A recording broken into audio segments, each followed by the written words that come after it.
En este video vamos a hablar de otros de los dos errores más comunes que se cometen en este proyecto y realmente no solo se limitan a este proyecto, sino en general. Así que bueno, esos errores básicamente es que se hagan scripts o jobs que no son paramétricos y que no haya logueo o manejo de excepciones. Espero que para el final de este video entiendan por qué estos son problemas y por qué hay que corregirlos y por qué de hecho corregirlos va a hacer la vida más fácil. Así que empecemos con los scripts o jobs no paramétricos. Antes de entrar en detalle, les cuento una historia de algo que me pasó. A mí hace un par de años me pidieron que modificara un pipeline y el pipeline tenía muchas dependencias. Para simplificarlo, tenía un DAG de Airflow que tenía unas 15, 20 tareas, no recuerdo en estos momentos, y había diferentes invocaciones a diferentes servicios de AWS. Me pidieron que cambiara el bucket al que estaba escribiendo. Supongamos que estaba escribiendo un bucket A y me pidieron que lo moviera al bucket B. Entonces yo cogí, fui, modifiqué el DAG y dije, bueno, sencillamente tengo que modificar esta variable. Modifiqué la variable, corrí el job y no funcionó. Se suponía que tenía que escribir en B y seguía escribiendo en A. Y yo era, no entiendo qué está pasando. Obviamente yo de una empecé a sospechar, ok, quiere decir que hay alguna variable quemada en el código. Recuerden que ya yo había utilizado antes este término de quemar las variables en el código y que no es bueno. Entonces fui, busqué, debugué un rato y les juro que no encontré nada. Revisé todas las tareas y no encontraba nada. Hasta que después de 2 o 3 horas buscando me di cuenta que había una invocación a Parameter Store. Parameter Store es un servicio de AWS que está trabajando bajo SSM, donde ustedes pueden definir una variable. Y en esa variable la pueden acceder desde diferentes servicios. Y eso es lo que teníamos en este pipeline. Pues me di cuenta que en esa variable estaba quemado el bucket. Y eso definitivamente es una buena práctica, pero estaba mal aplicada, en el sentido de que estaba atado de una manera en que yo, debugueando el pipeline en Airflow, no me podía dar cuenta. Y eso me generó un montón de problemas y terminé perdiendo 3 horas o sí, 2 o 3 horas debugueando eso. ¿Qué quiere decir eso? Ese job no era totalmente paramétrico. ¿Qué significa que un job sea paramétrico? Pues básicamente lo que les presenté en los videos anteriores es un job paramétrico. Imaginen una caja negra donde yo inyecto 3 o 4 variables y eso me da un resultado. La caja negra es autocontenida. Todo lo que se ejecuta acá depende directamente de estas variables. Si hay dependencias a otras cosas, como estaba pasando en mi caso, que había una dependencia de SSM Parameter Store, ahí ya el job deja de ser paramétrico porque tiene dependencias externas. Esto es lo que llamaríamos, en otras palabras más elegantes, un job no determinístico. ¿Por qué? Porque no puedo garantizar que dada la misma entrada, siempre voy a tener la misma salida. Y resulta ser que tener jobs determinísticos es muy importante para no generar lo que llamamos efectos colaterales. ¿Qué es un efecto colateral? Lo que me estaba pasando a mí. Después de modificar las variables, no estaba escribiendo el bucket donde quería escribir, sino que estaba escribiendo otro. Eso es un efecto no deseado, es un efecto colateral. Veámoslo directamente el código. Otra vez volvemos al código del estudiante que hemos venido trabajando en este módulo. Un efecto colateral de este código, vean, el bucket está definido acá. Si esto hay un montón de dependencias y yo no, y este código me lo entregan y yo no lo conozco, aquí puede suceder el mismo error que ya estaba pasando, que me pasó a mí, que yo no sabía que el bucket estaba definido en otra parte y esto es un job que no es paramétrico, que no es determinístico. ¿Por qué? Porque siempre va a escribir en el mismo bucket.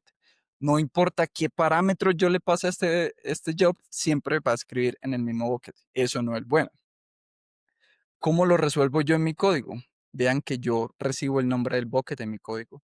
Quiere decir que si yo cambio esto, cambio el bucket al que estoy escribiendo. Esto también es bueno, porque por ejemplo, si yo quiero cambiar el bucket acá, tengo que hacer un despliegue nuevo de la lambda y ya vimos por los videos anteriores que eso es algo no deseado. En cambio, aquí lo único que tengo que hacer es cambiar el parámetro. Espero que eso les permita entender por qué eso es importante. Y bueno, así como esta variable, hay otras variables. Vean que los datasets también están quemados acá. La URL está quemada acá. Por ejemplo, si la URL de la TL se cambia, toca venir a hacer un despliegue nuevo. Ese tipo de cosas no deberían suceder. Y a eso me refiero con que ese es uno de los errores más comunes que deberían evitarse. ¿Cómo se solucionan? Simplemente haciendo que los scripts o las funciones sean paramétricas. ¿Qué significa eso? Que reciban parámetros y a través de esos parámetros se ejecute todo lo que está dentro de la función. Así que bueno, eso es uno de los errores más comunes y espero que esa explicación les ayude a entender un poco por qué es importante tener jobs que son paramétricos o deterministas también. Otro de los errores es el tema de que no hay logueo o no hay manejo de excepciones o fallos. Y créanme, esto es más común de lo que parece. Las personas, o es una de las cosas que yo he visto a menudo, es que no loguean y no capturan excepciones. Y para eso les voy a mostrar el código de otro estudiante que participó en una de mis bootcamps. Mismo problema, mismo proyecto, pero esta persona sí implementó excepciones. Si ustedes ven este código, aquí no hay ningún manejo de excepciones de ningún tipo. Si falla, esto falla y ya está. Esta otra persona implementó algunos. Pero vean que lo que hizo es hacer un try, un except, y vean el mensaje que retorna. Error parsing event data. El problema con esto, a ver, esto es mejor porque al menos está capturando la excepción, pero el problema con esto es que es una excepción que no nos dice nada. Yo les hago una pregunta. Imaginen que a ustedes les entregan un pipeline y ustedes reciben un error que dice, y el pipeline falla, y ustedes reciben un error que dice upload fail. ¿Qué falló? ¿Dónde falló? ¿Qué pasa si tienen 4 o 5 tareas? ¿Qué pasa si una de esas tareas tiene 500 líneas? ¿Sí ven lo difícil que es? Cuando se trata de manejo de excepciones, uno tiene que loguear todos los errores y los pasos para determinar rápidamente dónde están fallando las cosas, pero aún más importante, hay que añadir contexto y ser específico. Esto es un ejemplo de un mejor mensaje. Upload fail for customer y se dice el ID del customer y se dice en qué archivo está. Sí, y en qué fila incluso. Si yo veo este mensaje, ya yo sé exactamente el archivo que tengo que ir a descargar para resolver ese problema. Así que bueno, eso es un ejemplo de lo que es un mejor mensaje. Por favor, siempre incluyan manejo de excepciones en sus scripts y sean específicos, añadan contexto.